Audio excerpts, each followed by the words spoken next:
Hello. Welcome once again to Off the Shelf Books on Tour. I'm your host, Veronica Andrews, and I have a long-awaited, anticipated author with me today.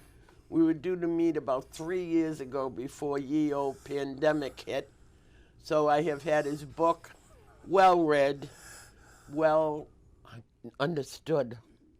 It's almost like I led 3 lives. Yesterday's soldier. You went a lot of places. You've been a lot of places. In the ups and downs, how did you ever emotionally handle being in the seminary for 5 years, believing as you did in the church and in the vocation, to be told you weren't good enough? Right. It was a shock. I was in the seminary in Holy Cross Father Seminary for 5.5 years. I was under religious orders, poverty, chastity, and obedience. And it was also a time when the church was changing. The old strict rules were starting to fade away. And I embraced the new rules. I embraced the aggiornamento, the opening of the window, as the Italians say. Vatican II had happened. Things were loosening up. Mass was now in English. Certain obligations were no longer necessary. No more fish on Friday. No more fish on Friday, for example. And I embraced all that as a young seminarian. A number of us did.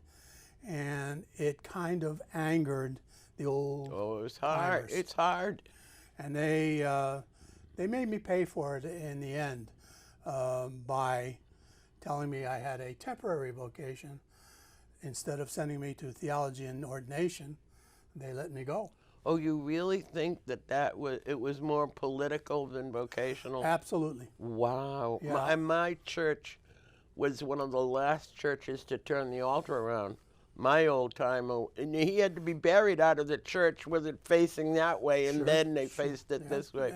Yeah, I definitely believe it.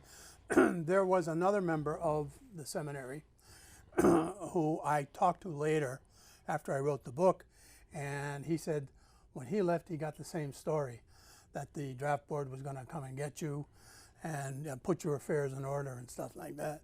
So it wasn't just me. Did you feel betrayed by them or by God? I felt betrayed by the organization, by the church. Good. Yeah, and the congregation. It was a religious congregation, and they the old guys, guard.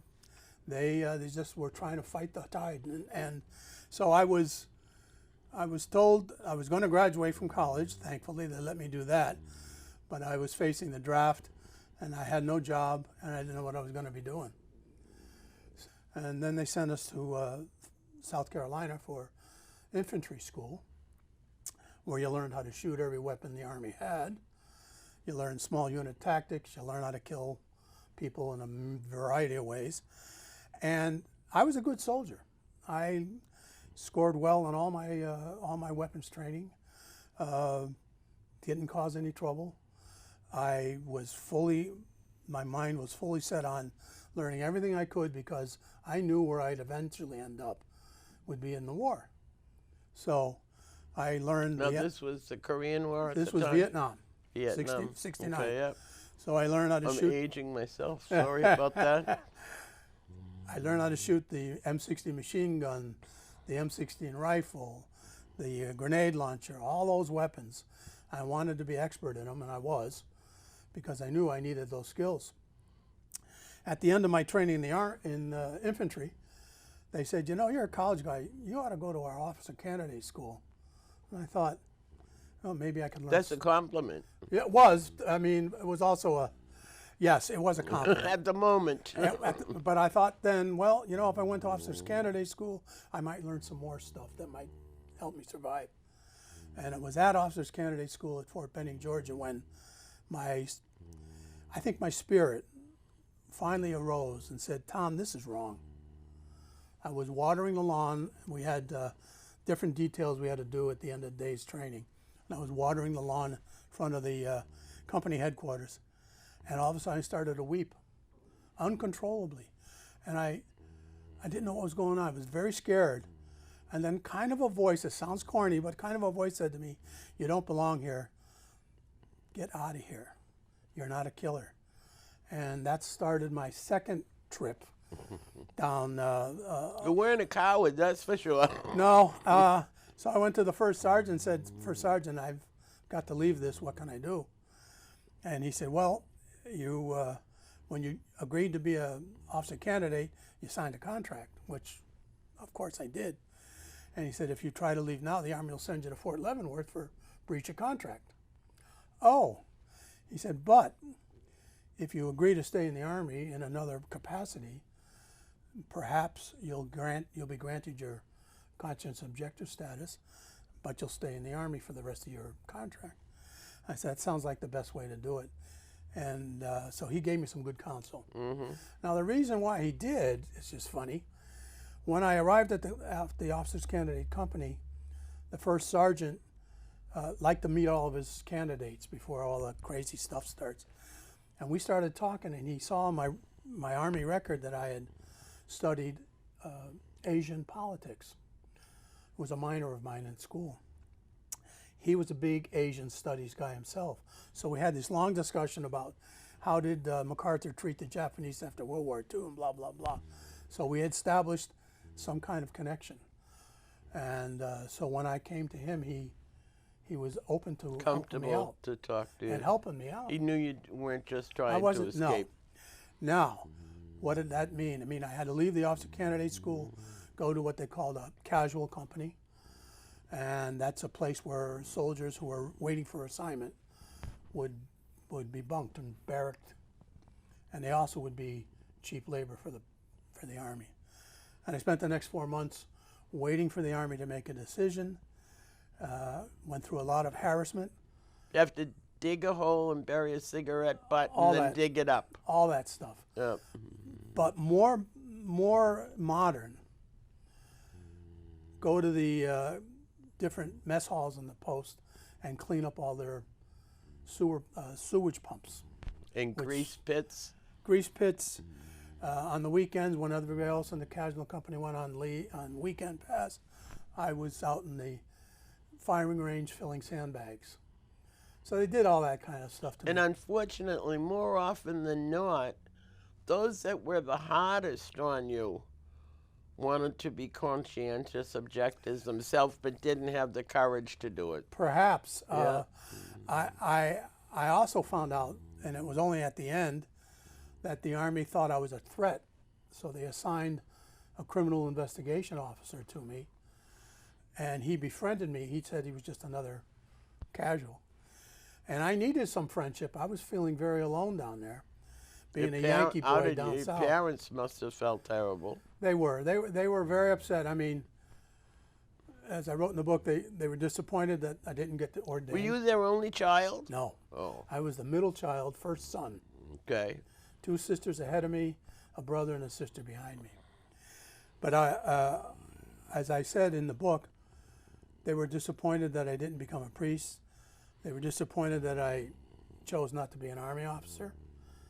And did they understand conscientious objector? Not fully. No. Takes a lot of courage. Well, it was 1969. There was a lot of people in and out of the military trying to get away from service. They still haven't come home yet from Canada. Yeah, that was never a choice for me. I had a whole family history of men and women serving in the military. But so the conscientious objector application took 4 months. And I was lucky enough to have the support of the first sergeant, lucky enough to have the support of the battalion chaplain, who was a Southern Baptist, lovely man. He and I talked for a long time, and he wrote a supporting letter to the Department of Defense.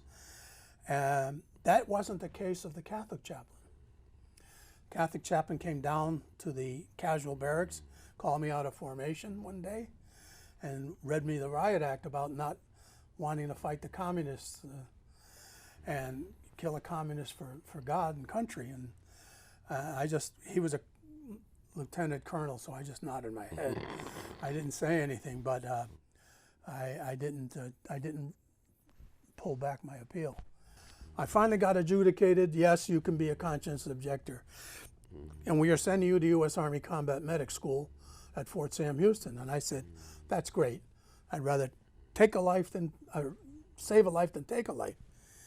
And then, so I'm packing this is true, packing my duffel bag to go home for a week before I went to Texas. I'm in the barracks, and that sergeant comes in, Sergeant Johnson, said, change of orders, Keating. And I said, what now? He said, you're going directly to Vietnam. You're not going to training. And I said, why? He said, well, if you go to training, it's another 8 to 12 weeks, and you might not have enough time to spend a whole year in Vietnam. So we're sending you over unassigned. I said, okay. So do I get a package of Band-Aids to take with me? No, I was unassigned. However, because the last job I had in the Army was as a clerk, that was on my record. You could type. I could type. Go home, meet my girlfriend, do all sorts of stuff with family, fly to Vietnam. It's a hellhole, okay? Mm-hmm. Hot, smelly, full of, just awful. And I'm waiting around for orders in this barracks, open barracks with just mosquito netting. And I get called out of formation. And this young man says, he's a sergeant, he said, you went to Stonehill College? And I said, yeah, I was a seminary there. Oh, I went to Stonehill too. I said, no kidding. He said, yeah, I graduated a year before you. I said, great. He said, I don't want you out in the boonies anymore. He said, you can type. It says so right on your record you were a clerk. I said, yeah. He said, okay, I'm going to send you over to headquarters. You'll spend the year with them. I said, you can do that? It's like Raider O'Reilly, you know. He said, yeah, I do this all the time. Huh.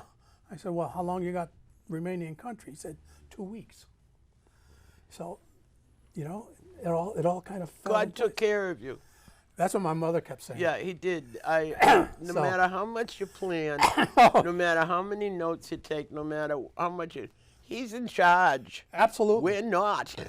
Yeah, life is what happens when you make other plans, I think John Lennon said. Yeah. So I was assigned to the 47th Military History Detachment as a clerk typist. Don't want to get into what we were doing, but we were basically typing transcripts of interviews with officers all over the country.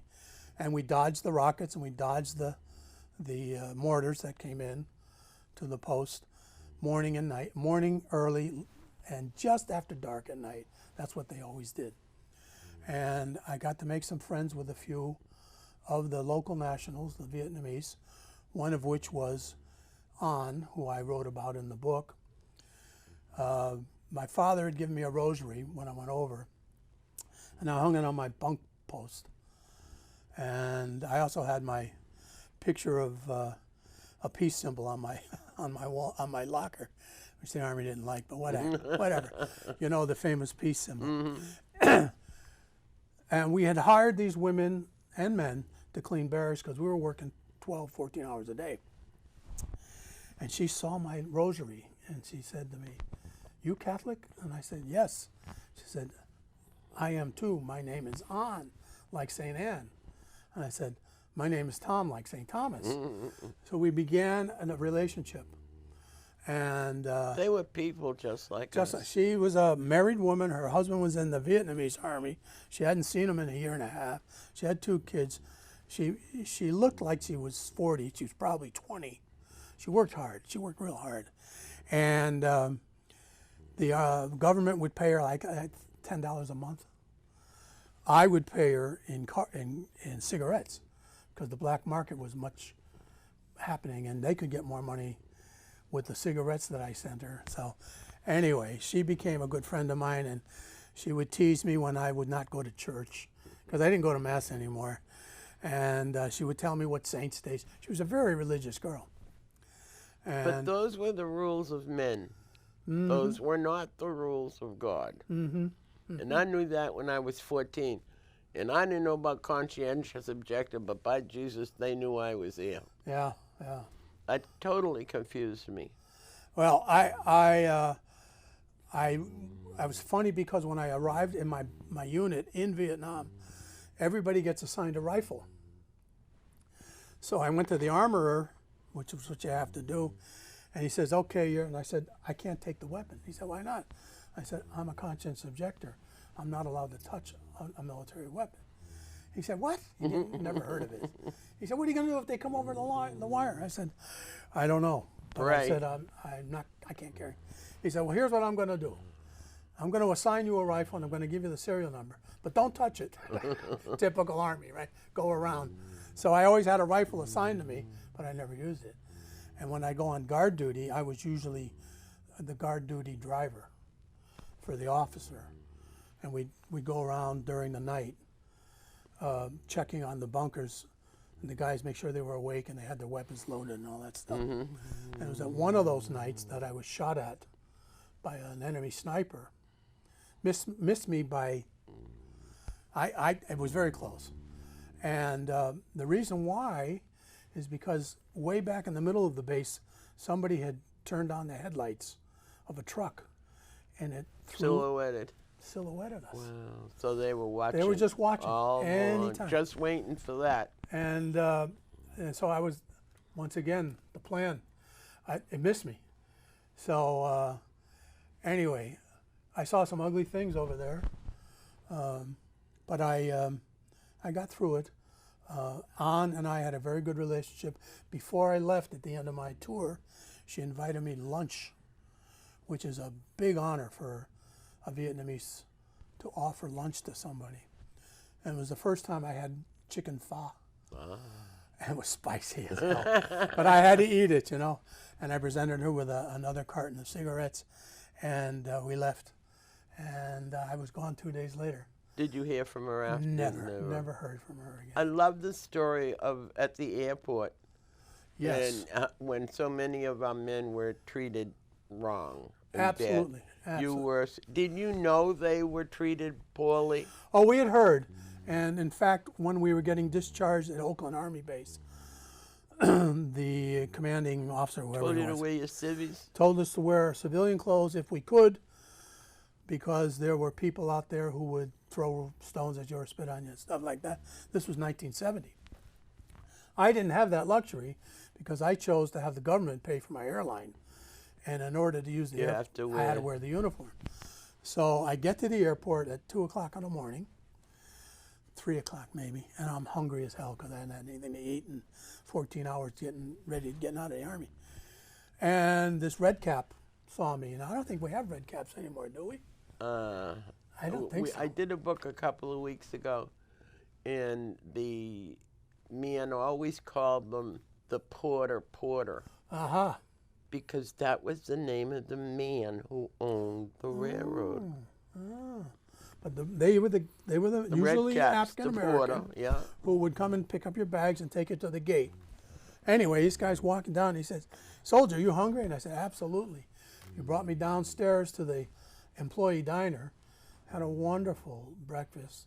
She wouldn't let me pay for it, and I went back upstairs. And when I was getting ready to get on the plane, a couple of jerks came by and started yelling at me, some kids. But I ignored them. I didn't want any trouble. I just wanted to go home. And I get on the plane, and this flight attendant saw that I had just returned from Vietnam. This was like 7:30 in the morning. And she said, "You're going to get you something." And I joked with her, "I'd love an Irish coffee," and, laughing. And she came back when the food service came out. She came back with a carafe of coffee, and she reached in her pocket and took out 2 little nips of Johnny Walker, and she said, "Enjoy." On that note, we're going to break for a minute, and we're going to come back, and you're going to read to us. And I don't think we're going to get to your last 3 lives, but we'll try. See you in a little bit.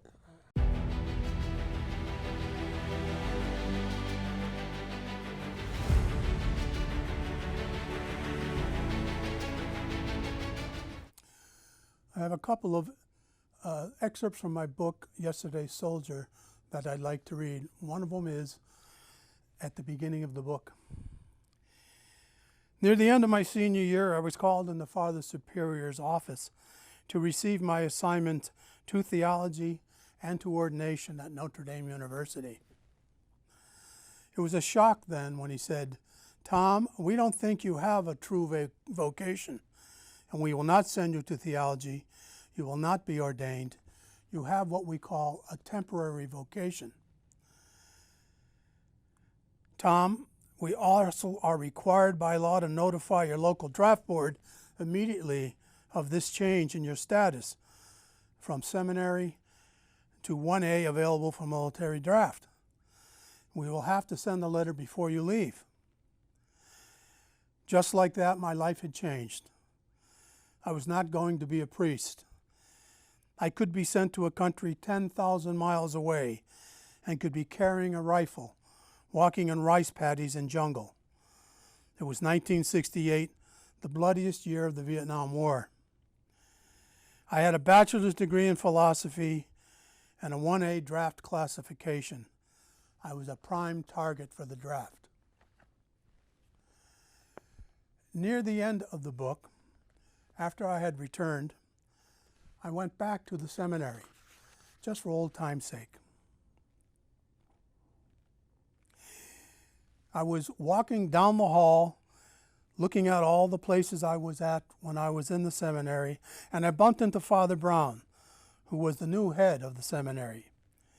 He had been my ethics teachers at the nearby college we seminarians attended. He was wearing slacks and a polo shirt, not a cassock and collar. "Hi, Father," I said. He didn't recognize me. I'm sure it was my uniform. Then it came to him who I was. "Oh, it's you, Tom. Glad to see you. So happy you came back. What brings you here?" "Well, I just wanted to visit the old place, Father," I said. "I've just come back from Vietnam and wanted to see this place again." "Oh," he said, "I didn't know you were over there. Are you okay?" "Yes, Father, I'm okay. I was in a support unit. I did have some bad times, but I didn't kill anyone." "Oh, good. God blessed you," he said. Jesus, I thought, blessed me. I couldn't share with him my war, the bad times, my pneumonia, my struggle with the Army's treatment when I applied for conscientious objector status, my loss of faith in the church, the heat, the fear of the rockets. How could I tell him that the past 2 years I lived the life of hell because his predecessor determined that I had a temporary vocation? Well, I'm glad that your time in Vietnam was temporary. I'm glad that you made it home and that you were welcomed home by good people. And there are along the way. I'm very lucky to be blessed by good people. There's some nasty ones. Oh, yeah. But then that really makes you appreciate the good ones even more. And the time it took you to write the book, did the pandemic give you hiccups in getting it out? Well, I had in my mind that I'd like to have the book published at the 50th anniversary of my returning. So we were looking at 2020, hopefully September, which is the date I came back, 1970, in September. But due to some production issues, editing issues that were my fault really, we didn't get it published till December of 2020. So that was just before the pandemic. In fact, I had a whole venue list of places to promote the book, and that, of course, didn't happen with the pandemic. But writing the book took about 5 years, off and on. I had the grace of all my letters that I wrote to my wife and to my brother while I was in Vietnam to spur my memory. Now, you married before you went to No, I didn't think so. No. I knew I read the book twice. I married my wife in 1972. Good job, because she's going to watch this interview. Yeah, I'm sure she will. She was a teacher of English, and she encouraged me to get my teacher's certificate when I came back. And I took a summer course at Bridgewater State College to get the certification, and there were other Vietnam veterans there, and they were combat veterans. and we had to tell a little bit about ourselves. And I didn't want to tell them that I was a conscientious objector, but I did. I did it, and they were very supportive because, number one, I didn't go to Canada. Number two, I didn't run away. And number three, I did my job when I was over there. That's all they cared about. They didn't care whether I was a truck driver, a combat person, or a clerk. You stood up and you were counted. So that encouraged me to write down the book. And it took a while. It took a long time. But my wife and I, she wrote to me all the time I was over there. I wrote to her when I could. And when I came back, I didn't go home to my family. I went to Boston to meet my girlfriend. What a surprise. But in writing the book, did you not find it cathartic to see it in print?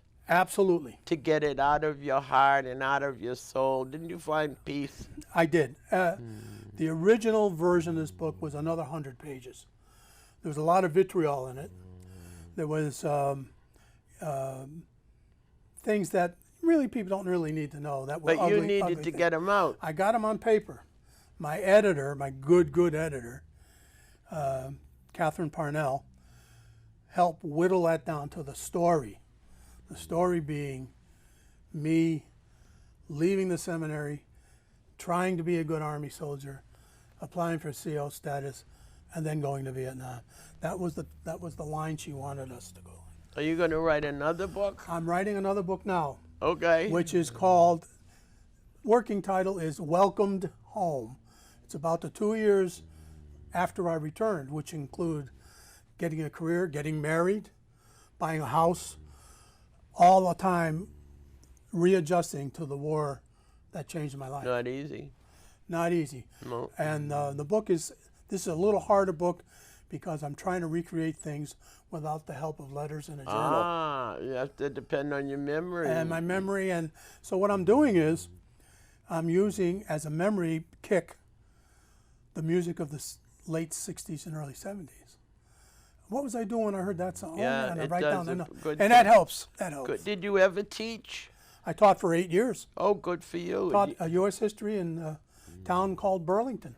Well, thank you very much for Thank coming you to very be much. with us. I enjoyed it I very much. I didn't enjoy the book. It was educational. Good, good. I enjoyed meeting you. Oh, thank you very much. That's it for today. Off the Shelf, Books on Tour. Glad to be back and come back again. Bye.